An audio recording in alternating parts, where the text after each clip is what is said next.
The tumultuous Aetheric War between Lord Theron's rigid direct Lumina and Kaelen Sol's revolutionary resonant Lumina marked a new chapter in Aethelgard.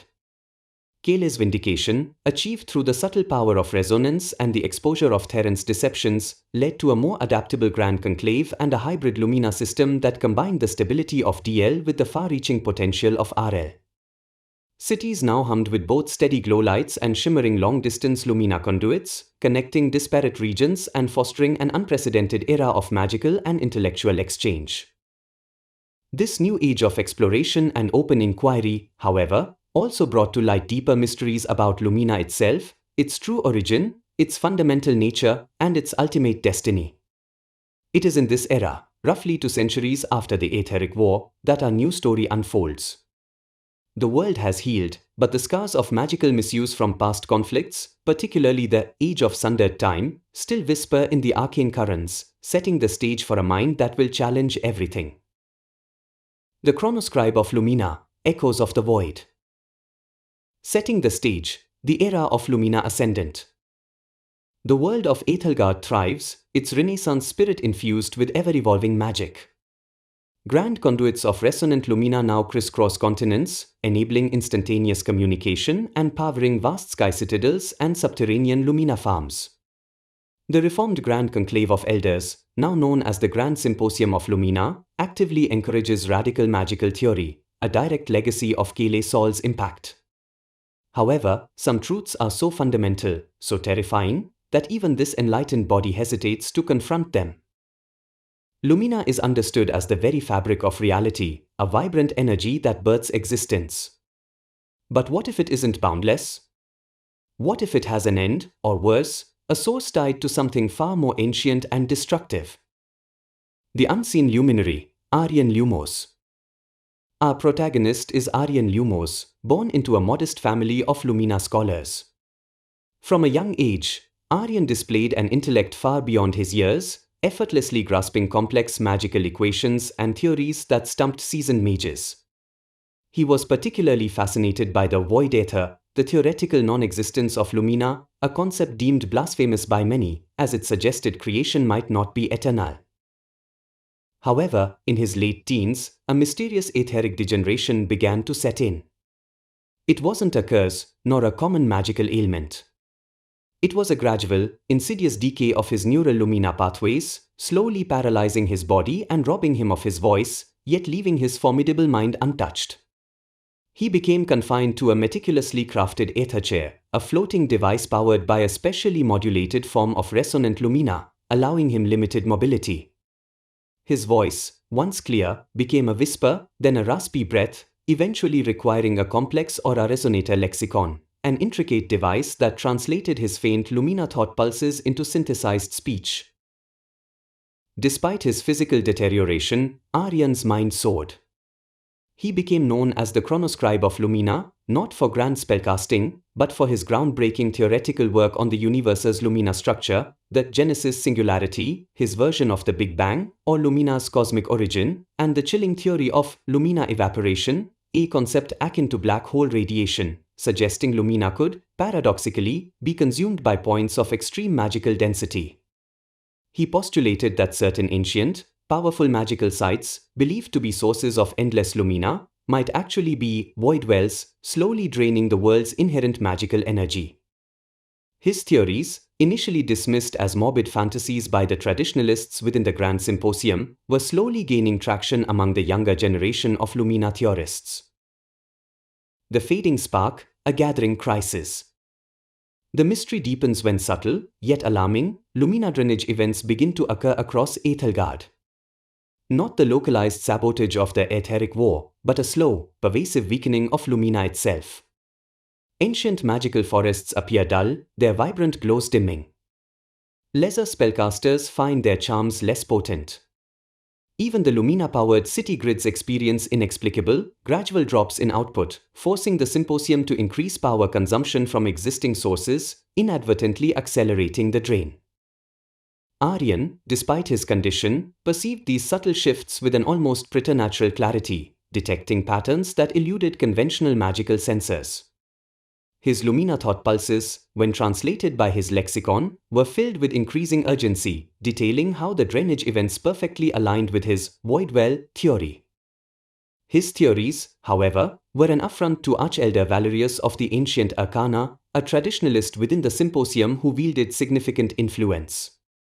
Valerius, believing Lumina to be an infinite wellspring, saw Arion's theories as a dangerous, demoralizing heresy that threatened to destabilize public faith in the divine source of magic.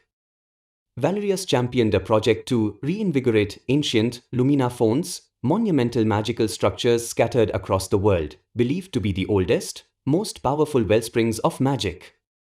He saw Arion's void-well theory as a direct attack on these sacred sites. Echoes of a dying universe, the race for truth. Arion knew he had to prove his theory before it was too late. He assembled a small, dedicated team. Lyra, a brilliant young Lumina cartographer with a knack for traversing dangerous terrain and charting volatile ley lines. She is Arion's primary assistant, translating his complex thoughts and setting up his intricate Aether chair apparatus in the field. She possesses unwavering faith in Arion's genius. JX, a gruff, experienced Lumina engineer, pragmatic and skeptical, but with immense respect for Arion's intellect. He handles the physical protection and maintenance of Arion's specialized equipment. The Lumina-Sight Augment, a groundbreaking, highly experimental etheric device integrated into Arion's Aether chair. It doesn't just translate his thoughts, it allows him to project his consciousness as a pure Lumina form into areas his physical body cannot reach, enabling him to see and feel Lumina at a fundamental level, including its distortions. This is his unique, overpowered aspect, the ability to transcend physical limitations through sheer mental and magical will. Their investigation led them to the most revered of all Lumina phones, the Heartwood Spire, an ancient, colossal tree of crystallized Lumina at the world's supposed magical nexus. Archelder Valerius was already there, leading a grand ritual to reinvigorate it, channeling vast amounts of Lumina into the spire, unaware that he was potentially accelerating the very drainage Arion warned off. Using his Lumina-Sight augment, Arion projected his consciousness into the Heartwood Spire itself. What he discovered was horrifying. The spire was not a font but a gigantic, ancient void well, predating recorded history. It had been slowly absorbing Lumina for millennia, and Valerius's reinvigoration was unwittingly feeding it, accelerating Aethelgard's slow decay into a Lumina-less void. Arion saw not just Lumina being drained, but faint, shimmering echoes of the void, residual energy imprints of beings or events that had existed before Lumina, a terrifying glimpse into a cosmic nothingness. The Chronoscribe's revelation, a message to eternity. Arion, witnessing the ultimate truth of Lumina's origin and potential end, knew he had to stop Valerius and reveal his findings. But how could a paralyzed man communicate such a profound and horrifying truth to an entire world, in moments, before a cataclysmic Lumina implosion? His knowledge of Lumina's most fundamental properties, combined with his unique aura resonator lexicon and the vast RL network, provided a desperate solution. He would not just send a message, he would resonate a truth pulse through the entire global Lumina grid. During Valerius's grand ritual, just as the Heartwood Spire began to destabilize from the excessive Lumina influx, Arion, with Lyra and JX's frantic assistance, connected his aura resonator lexicon to a nearby RL conduit. Using the Lumina-Sight augment, he not only perceived the spire's true nature but also tapped into the vast network of Lumina itself. With immense mental effort, Arion channeled his revelation into a raw, unfiltered Lumina pulse. This wasn't just speech, it was a direct, universal transmission of understanding, bypassing spoken words.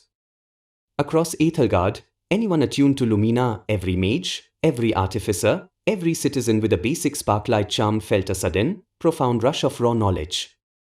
They didn't just hear his words from the lexicon, they experienced the chilling truth of the void well, the accelerating drain, and the subtle, ancient whispers of the echoes of the void that Arion had perceived.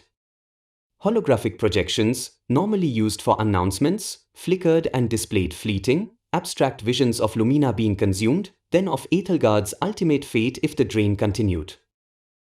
Archelder Valerius, in the midst of his ritual, felt the horrifying truth resonate within his own Lumina.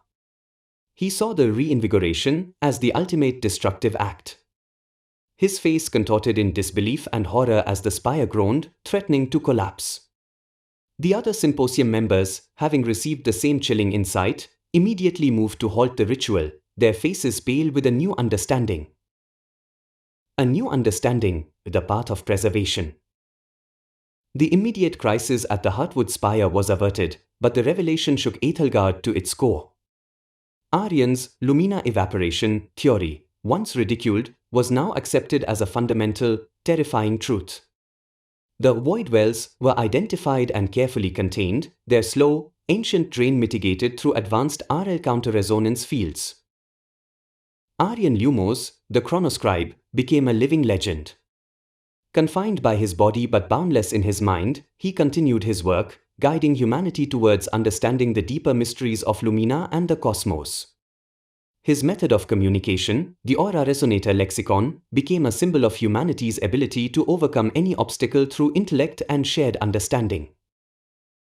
The Grand Symposium of Lumina, profoundly humbled, dedicated itself to a new era of Lumina preservation and cosmic understanding. They began to study the echoes of the void, not with fear, but with a new, somber reverence for the fundamental nature of existence. Arion's legacy was not just his theories, but his embodiment of pushing beyond perceived limits, reminding Aethelgard that even in the face of universal truths, the greatest power lay in shared knowledge, perseverance, and the boundless spirit of inquiry. The magic of Aethelgard had always been about power, but now, thanks to Arion Lumos, it was also about the profound mysteries of existence itself, urging them to listen to the faintest echoes of truth.